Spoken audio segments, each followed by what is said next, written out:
Olá, pessoal, tudo bem? Sejam todos muito bem-vindos. Estamos começando mais um webinar do SíndicoNet de Olho no Mercado. Meu nome é Júlio Paim, eu sou fundador do portal SíndicoNet e, atendendo a pedidos, a gente vai falar mais uma vez sobre locações de curta temporada em condomínios, principalmente quando esses aluguéis são realizados via plataformas e aplicativos, aí no caso, principalmente o Airbnb. Então, para a gente falar sobre esse tema e tirar dúvidas ali direto da fonte, a gente fez questão de chamar aqui mais uma vez uma representante do Airbnb Brasil, que é a Márcia Mota, ela é gerente de comunidade do Airbnb Brasil, e o doutor Marcelo Terra, que é advogado, consultor jurídico do Airbnb e sócio do escritório Duarte Garcia, Serra Neto e Terra.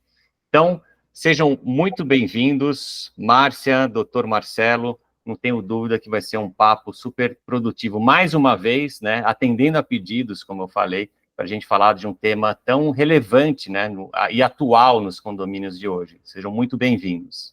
Obrigada, Ju. Obrigado. Bom, Márcia, eu queria começar diretamente com você para a gente falar especificamente de Airbnb, tá? Afinal, é um webinar 100% focado nesse tema, né, de aluguel por temporada em condomínios, e o Airbnb, ele, até onde eu sei, né, ele é disparado, né, a plataforma mais utilizada no Brasil, acredito até que no mundo também, e eu gostaria que você falasse um pouco sobre a plataforma, o modelo de negócios e o momento que vocês estão aqui no Brasil em relação aí ao Airbnb. Perfeito, obrigada, Júlio.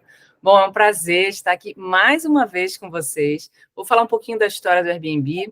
O Airbnb nasceu em 2007, quando dois anfitriões, dois dos nossos três fundadores, eles receberam 3 hóspedes na sua casa, lá em São Francisco. Eles ofereciam uma cama de ar, que é o Airbed, e café da manhã, que é o breakfast, né? E daí surgiu o nome Airbnb, né? Que é o Air Bed and Breakfast. E hoje a plataforma ela consta com mais de 5 milhões de anfitriões que já receberam mais de 1,5 bilhão de hóspedes em quase todos os países do mundo. Bom, a Airbnb é uma plataforma que fornece um espaço para conexão direta entre os donos dos imóveis que desejam compartilhar o seu apartamento, casa ou até um quarto, e os hóspedes que buscam um lugar para ficar. Além de ajudar anfitriões a obterem essa renda extra, né, o Airbnb também tem ajudado a distribuir o turismo para mais destinos no Brasil. E também para bairros que antes nem, né, o pessoal nem considerava, estavam totalmente fora aí da rota turística. Só para dar um exemplo, desde 2020, quase 600 cidades no Brasil receberam sua primeira reserva por meio do Airbnb. A gente também tem visto um crescimento contínuo do Airbnb em todo o mundo, e por isso a plataforma sempre trabalha constantemente para oferecer ainda mais segurança para os anfitriões, para os hóspedes, para a nossa comunidade em geral, além de promover, né, uma boa convivência entre todos, inclusive em condomínios, que é o nosso tópico hoje aqui, super importante da gente falar. E também, antes, né, aí desse bate-papo aí com o Júlio, eu só quero fechar contando que a gente hoje tem clubes de anfitriões por todo o Brasil. A gente tem hoje 33 clubes de anfitriões Airbnb, nos quais a gente tem líderes de comunidades e anfitriões, onde eles trocam muito aprendizado, dicas, situações, e ao mesmo tempo a gente ouve muito a nossa comunidade, coletando feedbacks, trazendo novidades em primeira mão. Inclusive, alguns dos nossos líderes são síndicos, e eles trazem muitas dicas, né, de boas práticas nos condomínios. Hoje, no Brasil, a gente tem mais de 31 mil membros ativos nesses clubes e a gente continua expandindo aí por todo o Brasil. Só para uma novidadezinha, a gente recentemente lançou um primeiro clube no norte do Brasil, que é Belém do Pará. Muito legal, muito bom, Márcia. Acho importante mesmo trazer essa noção, né, até de números mesmo, de como o Airbnb está hoje no Brasil, né? Entrando agora na parte mais jurídica, doutor Marcelo, a gente sabe, né, que a questão essa própria questão jurídica da locação por temporada, ela é um tema, assim, muito debatido, né, inclusive na mídia. Então, assim, nada melhor do que realmente ter um advogado especialista como você, que é consultor do Airbnb, para esclarecer essas dúvidas aí que circundam, né, essa modalidade de locação nos condomínios, tá? Então, para começar, Eu gostaria que você explicasse, eu acho isso super importante, até porque quando a gente fez o nosso primeiro webinar, eu não sabia dessa diferença, tá? Que você explicasse, então, a diferença entre STR, STR em inglês, né, que é uma sigla em inglês para Short Term Rental, que é o aluguel de curta temporada, para atividade hoteleira em meios aí de hospedagem, né? Você pode também dar algum exemplo para a gente? Claro, boa tarde, Júlio, boa tarde, Márcio, é um prazer estar com vocês mais uma vez. Agradeço aí o convite e debater esse tema é sempre muito interessante, impactante, estimulante, né? Intrigante até mesmo, posso dizer isso, até senão não estaríamos aqui conversando sobre o tema, né? Com certeza. Vamos lá. É comum no direito, né, no nosso dia a dia jurídico, nós temos situações de pontos de tangência entre contratos diferentes. É muito comum, muito comum. Vou dar um exemplo muito singelo, fácil de entender. Uma compra e venda imobiliária tem ponto de tangência com uma permuta? Tem. Uma compra e venda imobiliária tem pontos de tangência com qualquer outro contrato? Pode ter. Então, nós temos dois contratos diferentes na lei brasileira. E isso não é de hoje, não, isso é histórico, é antigo. Temos o contrato de hospedagem e temos o contrato de locação. Doutor Marcelo, quando você fala pontos de tangência, você podia explicar um pouco melhor para quem é leigo sobre isso? Perfeito, perfeito. Né? Eu quis dizer que eu posso ter um tipo contratual A, locação, um tipo contratual B, hospedagem, que são diferentes, mas em alguns momentos eles podem estar alinhados, tangenciando um ao outro, um batendo no outro, no sentido de semelhança, não no sentido de divergência. Então, isso é muito comum. Obviamente, são contratos totalmente diferentes, têm regramento próprio, legislação própria, cada qual tem a sua legislação. Contrato de hospedagem tem a sua matriz no nosso Código Civil, contrato de hospedagem. E temos hoje, já há bastante tempo, desde 2007, né, a lei nacional a Lei Nacional do Turismo, que fala do contrato de hospedagem, traz todo o regramento dos deveres e obrigações do hóspede, do hotel, de quem alberga, de quem recebe, e de uma atividade empresarial efetivamente. O contrato de hospedagem é uma atividade, é um contrato de natureza empresarial. Contrato de locação, não. Contrato de locação, eu posso ter um proprietário pessoa física, um proprietário pessoa jurídica, na hospedagem também, mas é uma atividade individualizada. Eu, proprietário, tenho um imóvel ou um conjunto de imóveis e eu os dou em locação. O que significa locação? Locação é empréstimo. Empréstimo de imóvel, por exemplo, de forma remunerada. Se for de forma gratuita, se chama comodato. Então, estou dando aqui um exemplo de contratos que se assemelham, né? Locação e comodato. O mesmo imóvel do mesmo proprietário, com o seu uso cedido ao mesmo ocupante, se for de forma remunerada, esse contrato é locação. Se for de forma gratuita, esse contrato é comodato, com direitos e obrigações distintos, etc. Tá? Hospedagem também vai nessa linha. Hospedagem é uma atividade mais de natureza empresarial. A locação pode ser empresarial ou pode ser... Nós temos hoje em dia na locação, está muito na moda, né? Nós falamos da multifamily. O que é a locação multifamily, né? Importando aí o anglicismo? É um prédio de um proprietário dividido em espaços ou unidades autônomas em que ele aluga para famílias diferentes. Locação, não hospedagem, locação. Qualquer que seja o prazo, maior ou menor prazo. Né? Mas é locação. E é uma atividade de natureza empresarial, porque você tem alguém exercendo uma atividade empresarial de locação imobiliária.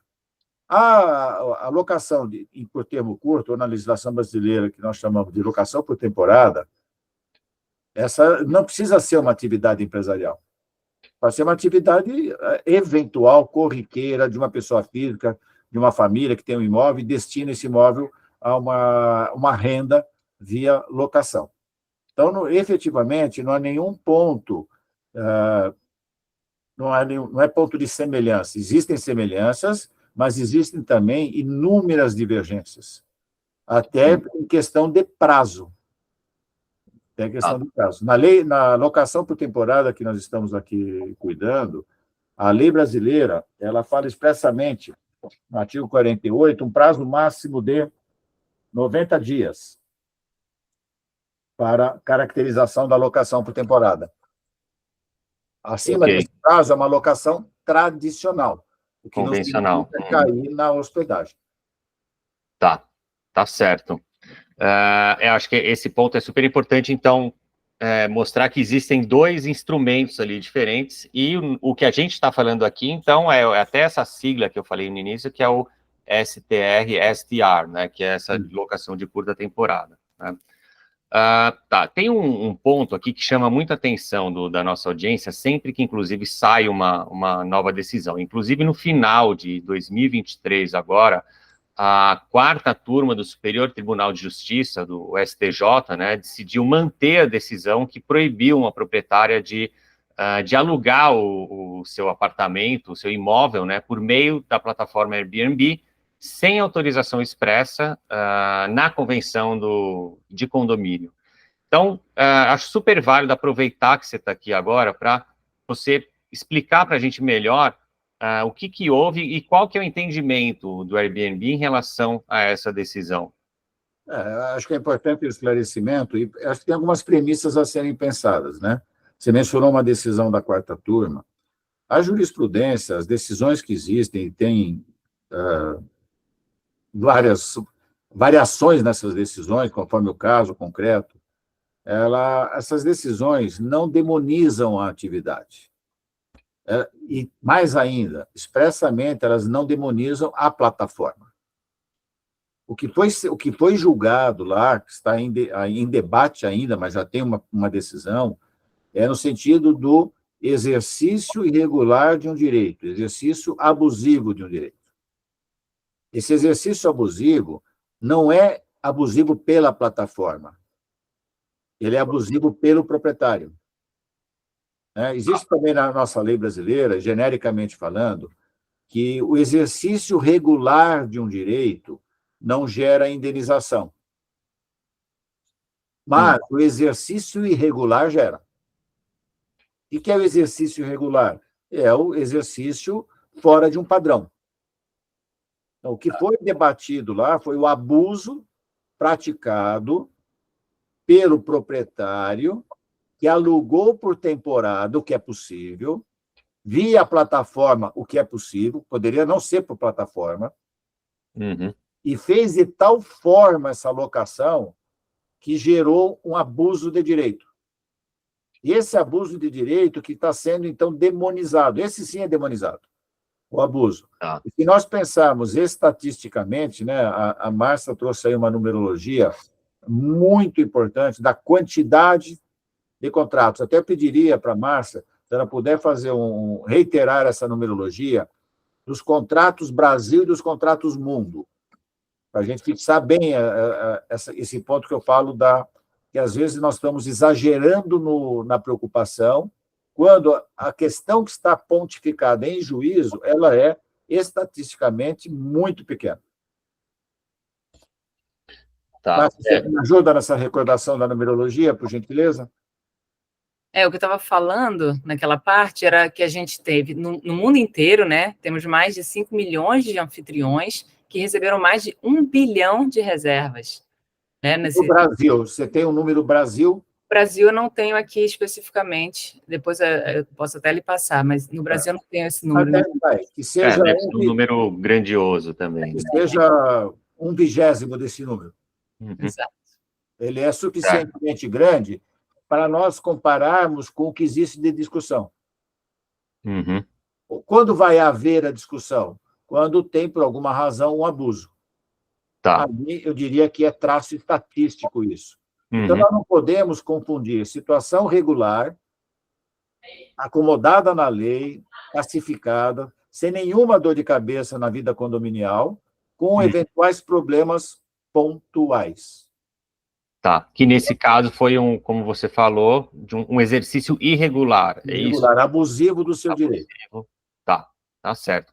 Mas uma coisa que traz à tona quando tem essas decisões, né, é justamente qual que é o poder, então, dessas decisões? Elas podem servir como, por exemplo, para uma base jurídica para fundamentar e legitimar tais restrições de uma forma indiscriminada, né? O que você acha disso? Vamos lá, vamos fazer uma distinção aqui para os nossos amigos que estão nos assistindo aqui, são leigos na parte jurídica, via de regra, né? A decisão no sistema jurídico brasileiro, que é da tradição romana, né? Não é o direito americano, não é o direito anglo-saxônico, é uma outra linha de pensamento jurídico. A decisão, ela é importante, ela é importante. Ela é vinculativa. A rigor, não. A princípio, não. Quero dizer com isso, eu posso encontrar decisões sobre o mesmo tema, sobre o mesmo fato, entendidas de forma diferente por juízes diferentes. Às vezes até no mesmo dia, na mesma hora. Tá? Quando eu falo no mesmo dia, na mesma hora, você amplia isso para uma multiplicidade de comarcas, de cidades, de tribunais, de juízes. Você pode ter essa divergência. Daí, na estrutura brasileira, você tem decisões. As decisões, a princípio, elas são decisões individuais, elas têm efeito, validade, compulsoriedade no caso concreto. Tá. Em algumas situações específicas que a lei diz, essas decisões lá de Brasília, dos tribunais de Brasília ou dos tribunais estaduais, em algumas situações, elas têm o chamado efeito vinculante. O que é efeito vinculante? A decisão com efeito vinculante, está dizendo, ela vincula. Vincula a quem? Vincula a toda a sociedade. Quer as pessoas, quer os magistrados. Como se fosse um ato de lei, efetivamente. Tá? Toda lei não é obrigatória para todo mundo? A decisão que, quando tem o efeito vinculante em determinados processos, em determinadas situações, ela passa a ser imperativa, de obediência obrigatória. Ok. No nosso caso, os casos que já foram julgados não estão nessa categoria de decisões vinculantes. São decisões em casos concretos, isolados, de efeito concreto e vinculante no caso concreto, para aquele condomínio, para aquele condômino. Esta decisão, ainda que individualizada naquele caso, naquele condomínio, naquele condômino, tem alguma importância para os demais casos? Tem, porque é um precedente. Mas é um precedente que pode ter a favor e pode ter contra. Então, à luz do futuro caso concreto, à luz da situação do caso concreto, o juiz vai acompanhar ou não acompanhar aquele precedente anterior. Precedente anterior é um pleonasmo aqui, né? A redundância, né? Mas vamos lá. Então, essas decisões que estão sendo tão propagadas na mídia, faladas, etc., elas não são decisões do tipo vinculante. São precedentes. Importantes? Importantes. Mesmo que fossem decisões vinculantes, num futuro caso, um outro juiz, num outro caso, num outro condomínio, num outro condômino, poderia dar uma decisão diferente, desde que a base fática, a situação da vida, os fatos levados ao juiz fossem diferentes. Sejam diferentes. Entendi. Tá? Porque eu posso ter uma decisão vinculante a partir de um determinado fato que se fixa uma tese, como se fosse um artigo de lei. No outro caso, se eu conseguir demonstrar que eu estou numa situação diversa daquela, eu tenho a oportunidade de ter uma decisão diferente, embora aquela primeira tenha sido vinculante. Tá certo, tá. Não, super claro. Uma aula de direito aqui para a gente, Márcia. Olha, agora eu queria entrar no nosso papo aqui para trazer um pouco também do que a nossa audiência vem falando, tá? O que a gente faz? A gente diariamente a gente tem contatos com síndicos, e nesse caso a gente seleciona ali tudo que é relacionado ali à locação de curta temporada, a gente busca entender o que eles estão mais tendo dúvidas, ou quais são os pontos que mais estão pegando para eles, né? E um ponto que vem em destaque para a gente é em relação à segurança. Eles têm essa preocupação, tá? Então, ali, você, Márcia, explicando mais pelo Airbnb mesmo, o que vocês têm, assim, em termos de ferramentas e de processos para gerar e aumentar essa segurança do usuário para que tudo flua com segurança, né, dentro do condomínio, e para o próprio anfitrião também, né? Claro, esse tema de segurança é muito importante, né, para a gente, para a nossa plataforma. O que acontece? O Airbnb, a gente trabalha muito, muito para que a comunidade de anfitriões e de hóspedes tenha sempre a melhor experiência, né? Esse é nosso objetivo. E um dos pontos principais é a reserva através do cartão de crédito, já que traz mais segurança também no quesito de pagamento. Outra coisa também, Júlio, é que a gente não identifica os endereços dos anúncios na página principal, então a localização ela só vai mesmo após a reserva ser confirmada, efetuada, tudo certinho, aí o hóspede recebe, né, o endereço completo dele ali. Outra coisa também que a gente tem é o canal de apoio ao vizinho, onde as autoridades, comunidades locais, eles podem comunicar eventuais incidentes que possam ocorrer nas reservas nas proximidades. Também vale destacar que a gente tem um sistema de avaliações e comentários que, por exemplo, antes de aceitar um pedido de reserva, o anfitrião ele pode ver os comentários, avaliações deixadas por outros anfitriões sobre aquele hóspede. Inclusive, o anfitrião, né, eu estou aqui falando anfitrião, não sei se todos sabem, mas assim, o anfitrião é, né, o proprietário, é aquele que vai receber, né, que é responsável ali pelaquela reserva, pela propriedade que está gerenciando ali. E, inclusive, esse anfitrião, ele pode fazer um filtro automático para receber só hóspedes melhor avaliados e com uma boa reputação na plataforma.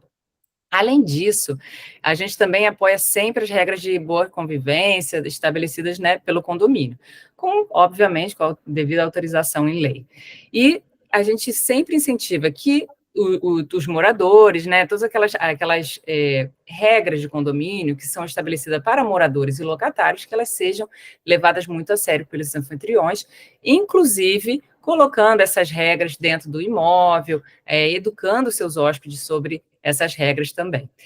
A gente também tem uma página dedicada a esse tema de legalidade de aluguel de temporário em condomínio. Ela foi até atualizada recentemente e pode esclarecer muitas das dúvidas dos anfitriões e também dos síndicos que estão aqui com a gente. Legal. Acho que essa é a página que você tinha comentado, né? Que a gente pode até mostrar depois, no final, que a gente mostra como que... Porque eu acho que isso ajuda muito, sabe, para os síndicos, esse tipo de informação bem direcionada mesmo, né? Exato. E a gente tem muito material, a gente está sempre atualizando a página, constantemente. Tá. Então, Legal. é bem bacana mesmo. A gente até, vamos ver aqui, vamos combinar de mandar um e-mail para todo mundo que se inscreveu para esse webinar, mandando uma lista dos links úteis ali para auxiliar os síndicos sobre esses assuntos que a gente está abordando e esses pontos aí também. Exatamente, tá? A gente falou aí do canal de apoio ao vizinho, então é legal colocar todos esses links aí para que todos possam Legal, saber. Tá, não, super útil mesmo, tá? Tem uma outra pergunta, e aí entra mais, voltando aqui para a questão mais jurídica, que ela é muito comum, assim, ela sempre tem ali variações, mas no final a gente percebe que a questão é praticamente a mesma, né? E aqui eu vou ler uma de um síndico que mandou para a gente o seguinte, ele fala que, olha, no meu condomínio não é mencionado a proibição de locação de curta temporada em regulamento interno e nem na convenção condominial, tá? A administradora do condomínio diz, então, que não pode ser proibido esse tipo de locação, visto que o regulamento interno não proíbe. Então, o que ele pergunta é o seguinte, quais cuidados eu devo ter para que esse tipo de locação não saia das esferas legais?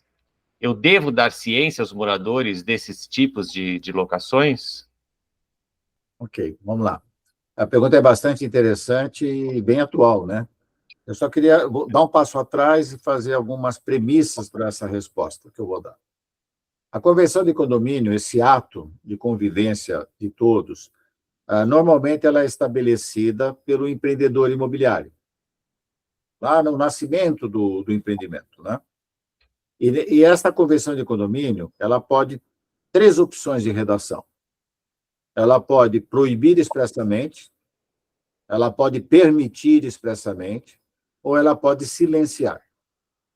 E a hipótese do silêncio é a hipótese que esse síndico nos traz a meditação, não é isso? Isso. Uhum. O que acontece juridicamente? Enquanto essa convenção vigorar, permitindo expressamente, permitido está.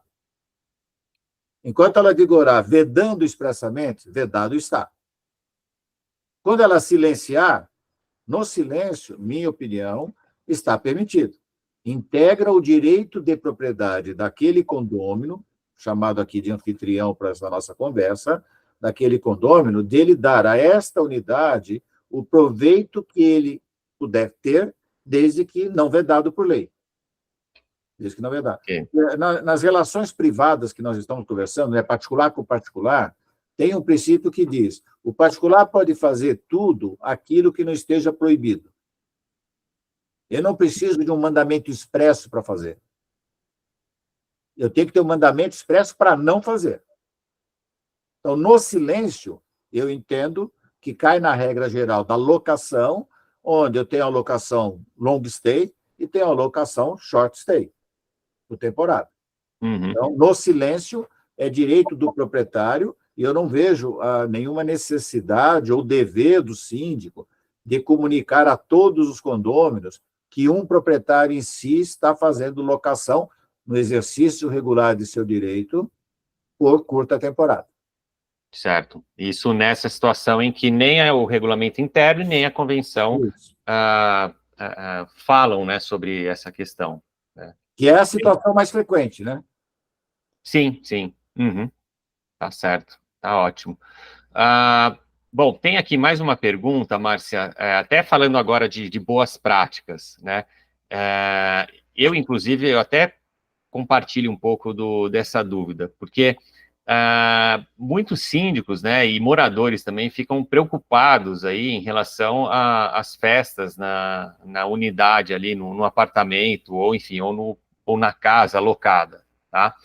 E assim, até onde eu sei, acho que você comentou até, né, em função da pandemia, o Airbnb proibiu, né, as festas, esse tipo de prática, né? Então, assim, se é isso mesmo, né, se ainda existe essa proibição, como isso é feito, né, e quais recursos e ferramentas vocês oferecem, né, para que de fato isso não aconteça? É isso mesmo, Júlio. A gente acho que chegou até a falar sobre isso no outro webinar que a gente fez. A gente sempre gosta de lembrar que a proibição de festa no Airbnb começou, na verdade, com uma medida de saúde pública, em 2020, lá naquela época da pandemia. E ela acabou se tornando permanente em 2022 em todo o mundo. Dessa forma, as festas e eventos estão oficialmente proibidos em acomodações do Airbnb. Agora, em 2023, o Airbnb anunciou no Brasil o lançamento de uma tecnologia super inovadora de análise de reservas, que ela foi projetada para a gente reduzir o risco de festas não autorizadas. E como é que a gente faz isso? Essa iniciativa ela veio depois de um teste piloto global, com o uso da tecnologia que demonstrou uma redução nos relatos de festas e acomodações anunciadas na plataforma. Bom, o sistema, o que ele faz? Esse sistema ele ajuda a reduzir, né, o risco de festas disruptivas, essas acomodações anunciadas no Airbnb, através de medidas que são possíveis de você rastrear reservas de alto risco, né, e impedir que elas sejam realizadas.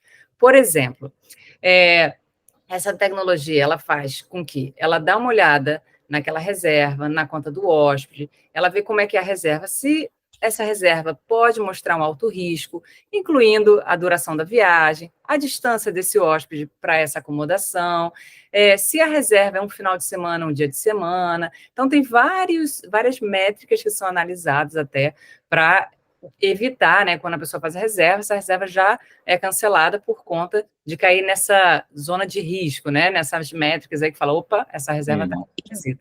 Então, essa é uma das formas aí que a gente lançou até ano passado, e está dando super, super certo. O anfitrião, ele é alertado, então, é isso? É alertado. Na verdade... Tem um risco alto, né?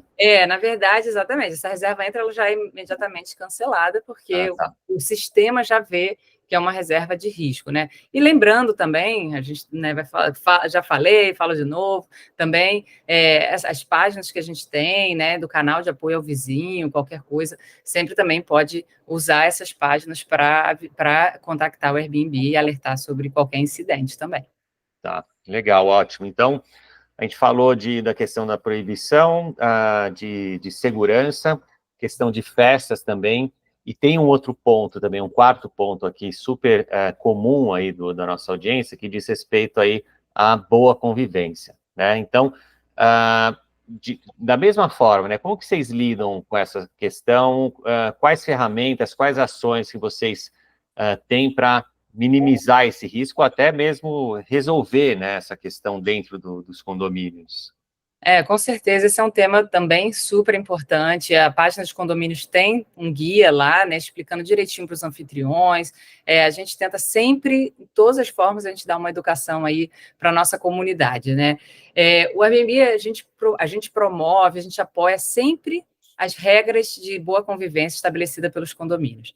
Então, sendo assim, é importante que os anfitriões eles sigam as normas da boa vizinhança, evitando situações que possam prejudicar o sossego, a saúde e a segurança dos demais moradores daquele condomínio. A gente também faz um trabalho contínuo de educação na nossa comunidade, com recomendações de melhores práticas, né? Inclusive incentivando que os anfitriões compartilhem essas práticas com seus hóspedes. Entre essas boas práticas, o Airbnb também recomenda que os anfitriões, por exemplo, deixem uma cópia impressa dentro do imóvel, das regras, né, do uso do imóvel, as regras do condomínio ali direitinho, em relação que seja ao lixo, horário de silêncio, tudo direitinho, deixe isso dentro dos seus imóveis. Também de compartilhar com o condomínio a lista de hóspedes, ou com placa de veículo para estacionamento, se for o caso. Também a gente recomenda limitar o número de hóspedes a um número compatível com o tamanho do imóvel. Também estabelecer horários de check-in e check-out, né, direitinho. Manter atualizadas sempre as regras da casa na plataforma, entre outras boas práticas, né? A gente, volta e meia, a gente faz webinars com a nossa comunidade, falando sobre essas boas práticas, trazendo anfitriões que estão, né, que têm excelentes práticas com seus condomínios. E também a gente sempre zela por essa aplicação dessas regras. Se qualquer usuário, seja ele um anfitrião, ou seja ele um hóspede, ele descumprir as políticas da plataforma, o Airbnb ele pode cancelar as reservas, limitar o acesso da plataforma, suspender temporariamente a conta do usuário, que pode ser tanto um hóspede quanto o proprietário, o anfitrião, né? Ou mesmo bani-lo permanentemente da plataforma, né? Então, é super importante saber, né, e deixar bem claro aqui, que a gente está sempre acompanhando, sempre monitorando, sempre dando esse suporte aí para que também os anfitriões, usuários, sigam direitinho aí as regras de boa convivência, essas boas práticas em condomínio. Boa, né, o que é essencial, né, assim, para tudo fluir bem. Ótimo, legal. Então, acho que até dá para compartilhar depois um pouco dessas páginas que você falou, eu mostro aqui rapidinho como funciona. Bom, tem mais uma pergunta aqui, ela é de novo sobre segurança, acho que vale a gente falar um pouco mais sobre isso, que é o seguinte: quais são os requisitos implantados pela plataforma para a garantia da segurança no condomínio nas locações? Perfeito, né? Então, a gente já falou um pouquinho de segurança antes, a gente vai falar um pouquinho mais, eu vou reforçar os temas mais importantes aqui. Então, além da proibição de festas, que a gente falou agora há pouco, outros exemplos são o pagamento seguro e 100% rastreável via cartão de crédito. Por exemplo, permite rastrear o método e o titular do pagamento da reserva. Também aquele sistema para verificar a identidade de anfitriões e hóspedes, com a exigência que ambos eles têm que colocar uma foto do documento de identidade antes de publicar um anúncio, ou mesmo de fazer uma reserva. Então, é importante deixar claro aqui isso. Quando um anfitrião tem um anúncio no Airbnb, ali na plataforma, ele já colocou um anúncio publicado, que possa ser reservado, esse anfitrião colocou o seu documento e o hóspede só pode fazer a reserva se ele tiver também feito a sua verificação de identidade dentro da plataforma. Outro recurso também é o sistema que permite aos anfitriões o acesso a comentários e avaliações deixadas por outros anfitriões sobre esses hóspedes. Como eu falei lá no início, os anfitriões podem selecionar, podem olhar e falar, olha, eles podem fazer um filtro automático até para receber hóspedes que são bem avaliados. E, do mesmo modo, as avaliações e os comentários sobre os anfitriões podem ser também consultados na plataforma. E, em termos de suporte, o Airbnb tem uma central de ajuda de 24 horas, né, 24 horas por dia, 7 dias por semana, com atendimento em 42 idiomas, incluindo português. A gente também tem o canal de apoio ao vizinho, que já falei 2 vezes, né, mas eu gosto de reforçar, para que a comunidade em geral, né, todo mundo possa relatar de forma ainda mais fácil e rápida eventuais incidentes nessas reservas, nas proximidades, como festas e eventos que estão proibidos, né, como eu falei também. Desde agosto de 2020, as festas e eventos estão proibidos nas acomodações listadas no Airbnb. E, por último, a gente também tem, que eu acho que eu não falei ainda, a linha de atendimento urgente, que é um recurso que permite, por meio do aplicativo do Airbnb, um acesso a uma equipe de segurança treinada, tanto para anfitriões quanto para hóspedes, em meio a crise ou situações de emergência durante as suas estadias, né? Então, se você está hospedado no Airbnb, na acomodação, via Airbnb, você tem lá dentro da plataforma uma forma de você ter esse contato com essa linha de atendimento urgente, caso seja necessário. Então, esses são alguns recursos para a segurança de usuários e da comunidade em geral, uma prioridade para a gente. E você encontra mais informações sobre isso, como eu falei, depois a gente vai compartilhar, né, todos esses links aí com vocês, Júlio, para vocês depois enviarem aqui para todas as pessoas que estão assistindo. A gente também tem mais informações na página de segurança e saúde da plataforma, que está lá na central de ajuda do Airbnb. Legal. Até enquanto você estava falando, Márcia, eu acessei aqui uma página, me fala se é essa, tá? Aqui, ó, eu vou compartilhar, aí vocês me falam, tá? Eu acho super válido aqui, ter aqui isso, para vocês visualizarem. Quem está acompanhando a gente, visualizar isso, tá? É essa daqui? Apareceu para vocês? Essa é a página de condomínios, né? Tá. Das boas convivências. Isso é muito legal também da gente falar um pouquinho sobre ela. Essa página é uma página que está sempre em constante atualização.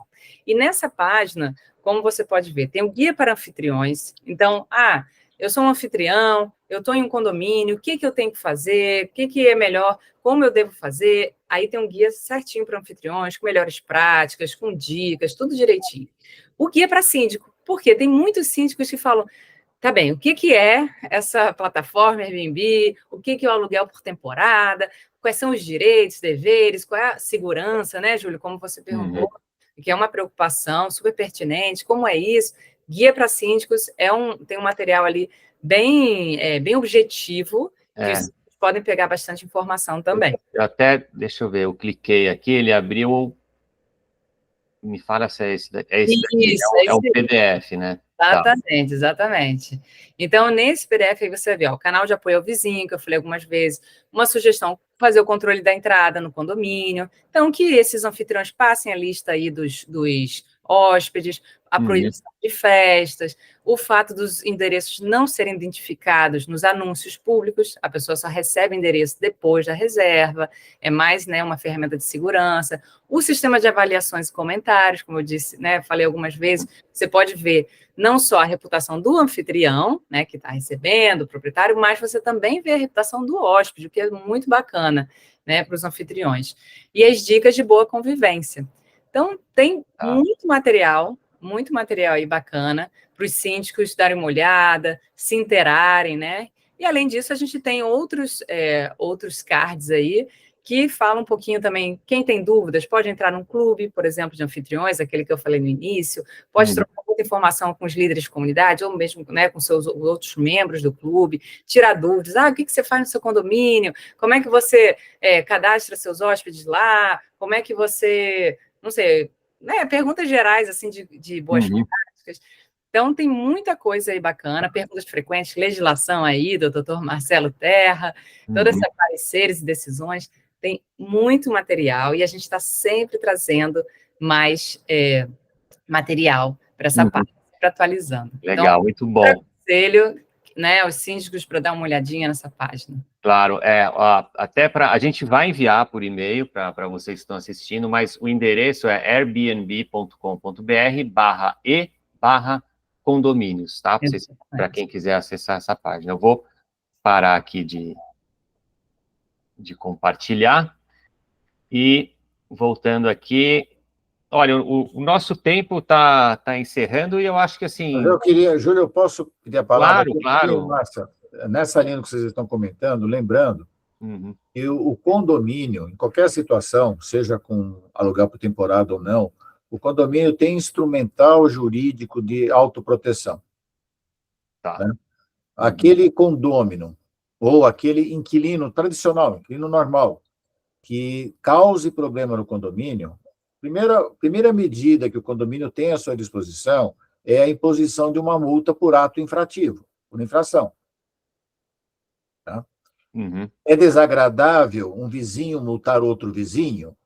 É tão desagradável quanto aquele vizinho que foi multado incomodar o que está multando. Não é isso? Com certeza. É o mesmo desagrado, né? Além disso, a lei permite, em situações extremas, daquele abuso que eu comentei, até mesmo da exclusão do condomínio por comportamento antissocial. Sim. Não estou falando de locação por plataforma, estou falando de qualquer situação. Do condômino antissocial, né? Condômino antissocial, em determinadas situações gravosas, preocupantes, de intensidade, o condomínio, até mesmo com ordem judicial, proibir que aquele condômino deixe de frequentar a vida condominial. E, no limite, ser obrigado a vender a unidade. Isso a gente vem noticiando aqui no Síndico Net. É algo que acredito que há uns, talvez, 8 anos atrás, isso era raro, mas hoje em dia é incrível como a gente vê que tem acontecido e realmente é uma realidade, né? Quando é necessário, né? Então, a lei veio a permitir expressamente essa situação em 2002, há 22 anos atrás. Mas a lei, até todo mundo perceber da sua eficácia, da sua operação, leva um tempo. Por isso que você fala que, na sua experiência de sindical, vamos chamar assim, de sindicância, você está sentindo isso na prática nos últimos 7, 8 anos. Exato. Por quê? Porque a lei, há 20 anos atrás, trouxe essa possibilidade. E sempre foi um tabu também, né? Então, acho que demora, né, até as coisas realmente acontecerem. Mas a gente vê no Síndico Net como algo favorável, porque isso protege a boa convivência dentro do condomínio e todos que moram ali, a coletividade, né? Então, legal. Muito bom. Acho que a gente conseguiu passar pelos principais pontos. Mais uma vez, foi super produtivo e muito bom ter vocês aqui, como eu falei, né, no início, né, esclarecendo dúvidas aí direto da fonte, né, aqui com o Airbnb mesmo, e muito legal. Márcia, você gostaria de dar as suas considerações finais também? Olha, eu só quero agradecer, né, que foi um prazer estar aqui novamente com você, Júlio, com o doutor Marcelo Terra, compartilhar com o público aqui do Síndico Net mais informações sobre esse tema, que é tão importante e está cada vez mais presente em nossas vidas, né, que é o aluguel por temporada. Gera emprego, gera renda, ajuda no turismo, e só tem a crescer. E a gente está aqui para, quando precisar, fazer outros webinars, trazer mais informação, educar a nossa comunidade, nossos usuários, e sempre estar melhorando aí nossas ferramentas. Muito obrigada a todos vocês que estão aqui com a gente hoje. Ótimo, Márcia, muito bom. Bom, então, para quem assistiu a gente até aqui, eu conversei com a Márcia Mota, gerente de comunidade do Airbnb Brasil, com o doutor Marcelo Terra, também advogado, consultor jurídico do Airbnb, sócio do escritório Duarte Garcia, Serra Neto e Terra. Foi um prazer ter vocês aqui mais uma vez para ajudar e esclarecer as dúvidas aí da nossa audiência. Então, muito obrigado e, se precisar, a gente volta aqui de novo. É legal poder contar com vocês e ter esse canal aberto, né, Síndico Net e Airbnb, sempre que for necessário. Então, muito obrigado, viu? Obrigado, tchau, pessoal. Obrigado, Márcia. Um abraço a todos. Tchau. Um abraço.